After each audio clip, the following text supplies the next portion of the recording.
from Kingston at 285 pounds, Dick Cowell. His opponent from Dallas, Texas, 601 pounds, Haystack Calhoun. The referee, Eugene Bree. He's got Cole wrapped up in those ropes. The referee telling him to break, and Haystack saying he broke, laying those big feet in there. Almost looks like slow motion when he does it. You know that, George? Oh, look at that gigantic knee. Doesn't feel like slow motion when you get them, though. That gigantic knee being laid into that midsection. Oh, punch to the side of the head. Here's Haystack. He's whipping him. Cole, oh, runs into that monstrous elbow. The big splash. Oh, Cole's had the biscuit. Very, very, very quickly with the big splash. Calhoun the winner. And here's Dave Singer one more time. The winner of the match with a big splash, Haystack Calhoun. He does not want any information published about him, as this may frighten off some potential bouts, and he's not going to stand for any of that. 245 pounds. Cannot tell you if he's famous for any particular holds or anything along that line, because, of course, he just will not tell us anything about him. Dr. Blood getting over to the rope. And hanging on, getting a break. Bruce Brown, our referee, monitoring the situation carefully.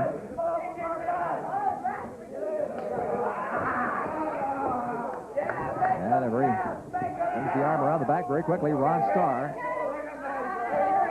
Ron with a lot of wrestling experience, as we said. He's a former U.S. heavyweight champion. The current world junior heavyweight champion. And look at this man move, 235 pounds. And gets a 2 count on Dr. Blood. And Dr. Blood taking it over to the apron. That'll break the hold. Getting a good look at that. Dr. Blood and Ron Starr. Dr. Blood holds him down well. Taking good control of the headlock. Dr. Blood having at the moment a commanding situation. Not too sure what he's doing there. We can't really tell from the angle that we're looking at him. And you can tell that hurt Dr. Blood's hand. Yeah, Dr. Blood says he hit him with an open hand, but those of the television viewers could see that he's hurting his hand a little bit there. Ron Starr has taken some pretty hard tackles from Dr. Blood. He's a very scientific wrestler. Now look at Ron Starr. Ron is working on the leg now.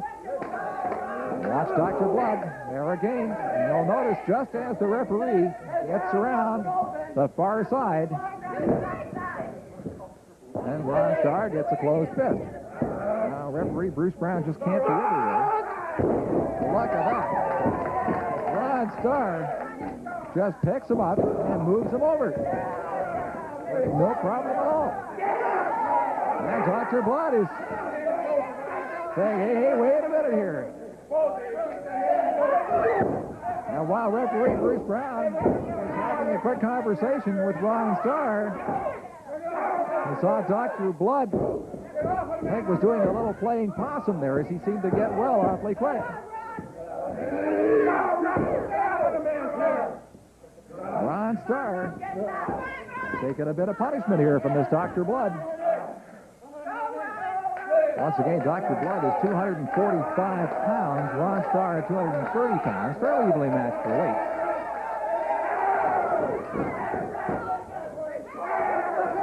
Ron Starr is telling the referee that he's getting his hair pulled. And, of course, it's going to be a little hard for our referee, Bruce Brown. And try and see that. As you can see the hand there, you cannot really tell. Now Bruce Brown is saying break it as they're on the ropes, and he does. Ron Starr taking a lot of punishment from this Dr. Blood.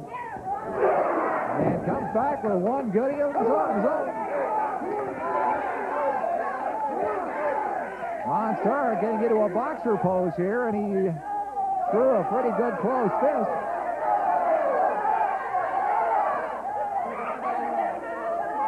And Dr. Blood, you have to watch this man. Ron Starr now.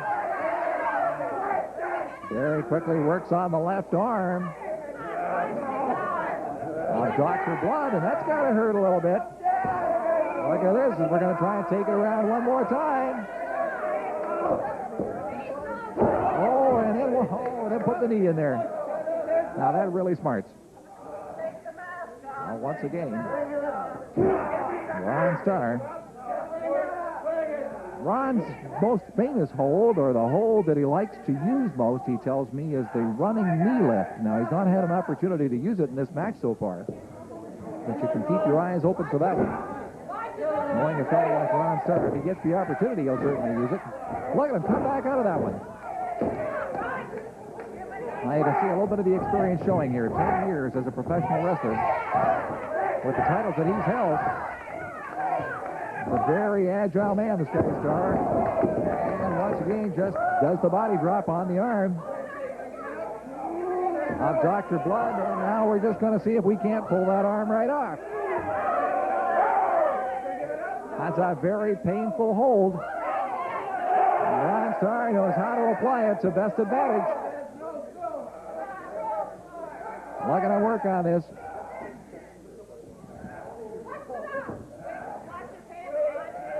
Ron Starr is taking good command of that left arm, but he is now over at the ropes.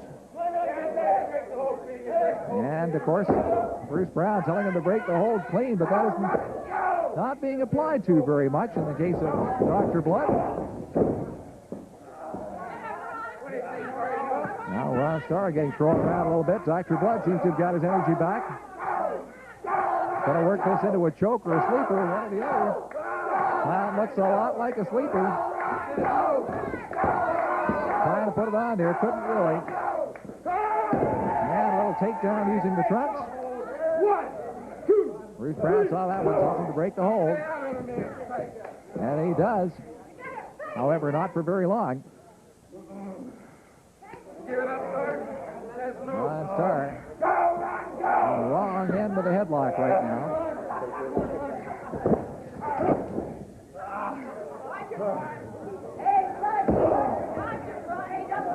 Ron Starr going to try to work back on Dr. Blood if he can. This guy Blood does not go down easy.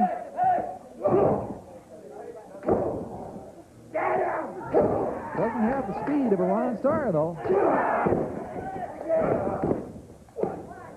There's a 2 count. Gets it for a 2 count. Some of the fans are saying that that was good enough for a 3 count. Our referee, Bruce Brown's a little slow on the count. Dr. Blood. Into the corner. Back the other way. Whoa! That flying drop kick by Ron Starr. That stuns Dr. Blood, but that's all. Another 2 count. He's definitely been stunned a bit from that. Now what's Starr doing now? Up and over he goes. That's another 2 count. There's a good look at one of the wrestling fans in the stands. I'm not too sure who that is. Maybe Dr. Blood brought along some of his own supporters. Well, a little bit of roundabout here. One had a pretty good idea of what the other was going to do. Another 2 count.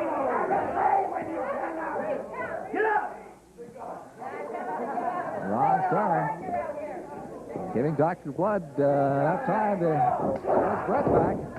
Try it again. Works a knee lift. Into a body slam. This guy Blood is a glutton for punishment. Ron Starr. There it is. That's a 3 count, and that does it. gentlemen, you have heard of feats of strength in the past.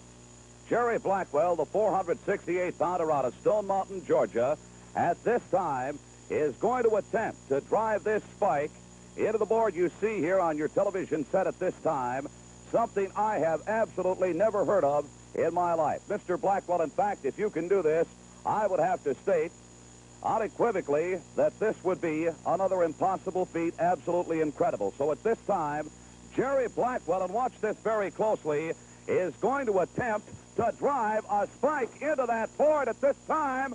He is doing it, ladies and gentlemen. I cannot believe it. Take a look at that, if you will. Absolutely incredible.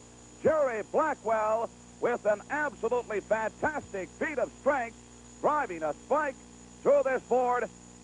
Well, fans, I've been impressed with many feats of strength in the past. Jerry Blackwell, the big Georgian at 468 pounds, has got one in mind. Well, you know, sometimes you might get somebody's finger and you might want to bend it a little, like this bolt right here. But usually, if I get somebody's finger and I want to bend it a little bit, I can do more than just bend it. I can usually just break it, and you take the bolt like this right here, and then you just bend it. And you make you a little bitty horseshoe. Oh, for crying out loud, Jerry and Blackwell. you hang it around their necks. So you see this? I'm going to start breaking fingers, arms, and anything I can get a hold of. I can bend the bolts and I can bend the bars, and I know I can snap your little bones. Match with Battle Royal rules. It's one fall with time remaining in the program. With a combined weight of 445 pounds from Knoxville, Rick Connors. And from Cleveland, Tennessee, Ken Hawk. His opponent, weighing 601 pounds from the swamps of Louisiana, T. John Thibodeau. As Alan pointed out, this is Battle Royal rules. The man must be thrown over the top of the rope to be eliminated, or by pin or submission. T. John, the big man, the big Johnny Giant, 6'1", or 6'8", 601 pounds, goes right to work here on Rick Connors and Ken Hawk. T. John wants to mix it up, shows his straight. They both try to club him. Stop. First block, and T. John again. Goes right to work on Connors. Hawk don't know exactly which way to attack this big man. Big bulk of a man. T. John corrals both of them. Comes up with a headbutt. Bangs Connors and Hawk together. Little strategy session going on out here is the big man. 601-pound T. John Thibodeau. Go against Rick Connors, and Hawk attacks from the front. They can't seem to get a handle on this man. Big man. Oh! T. John pulled a little trick on both of them. Caught Hawk in the front, pulled him inside, and gave Rick Connors a butt. I'm sitting here in amazement watching this, Bill. This is incredible. T. John pulls that checkered handkerchief out, wipes the perspiration off of his face. Connors tries to rub with that headlock. He sails into the rope. Connors hanging on Hawk. Puts back into the rope. T. John just barreling his way around the ring. T. John puts that 601 pounds against Ken Hawk, who's hanging on the rope. Took the wind out of Hawk, and here he is. His weight against Rick Connors now. Hawk can't budge the big man from the swamps of Louisiana. T. John Thibodeau. Backs them both in the ring. 601 pounds. I think to be Rick Connors on the receiving end of all that weight. T. John again. Barreling his weight into the corner. Sails Hawk across the ring. Now goes to work on Rick Connors. Picks him up, rips him across the ring, Alan. He's going to eliminate Connors and get him off of the top rope. And if his feet touch the floor, he's out of the match, and it's going to be Connors eliminated. It'll be Hawk and T. John now. The big man works off of the rope. Oh, no. T. John gets the win here on Southeastern Championship Television.